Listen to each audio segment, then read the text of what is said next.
In today's video, I'm going to teach you how to build a client onboarding system in Airtable.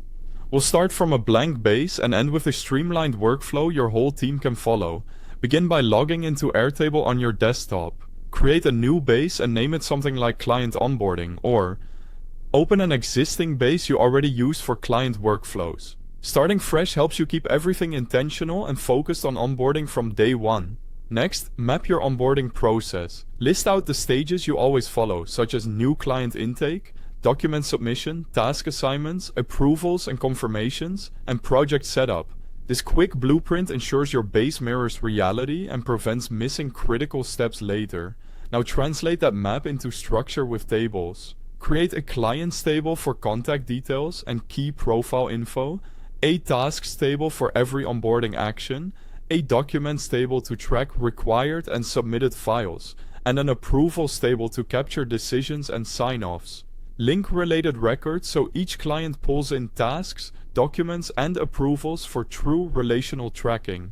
Add structured fields to keep data consistent and automation ready.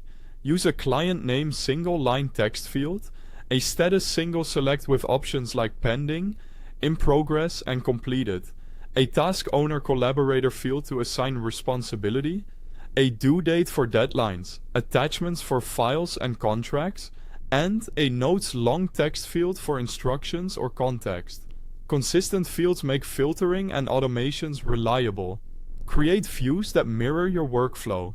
A new client's view filtered to status pending, an in progress view for active work, a completed view for finished onboarding, and a documents pending view to spotlight missing files. Views give everyone a clear, real-time dashboard. Set up automations to reduce manual effort, automatically assign tasks when a new client record is created, send notifications to owners when a document is uploaded or still missing, and update status fields when tasks are completed. At this point, check the link to Airtable at the top of the description so you can follow along step by step. If you prefer the app, there's a download link there too. Add conditional logic with formulas to highlight overdue tasks, calculate completion percentage per client, and flag pending approvals.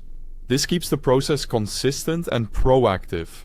Test with a few sample clients to confirm tasks assigned correctly, automations trigger as expected, and views and statuses update properly. Share the system with your team and train them to update client records, complete tasks, upload documents, and monitor approvals so everyone works the same way. Finally, maintain and optimize. Review tables, views, and automations regularly, and refine as your onboarding evolves. That's how you can build a client onboarding system in Airtable to streamline processes, track tasks, and manage new clients effectively. Thanks for watching.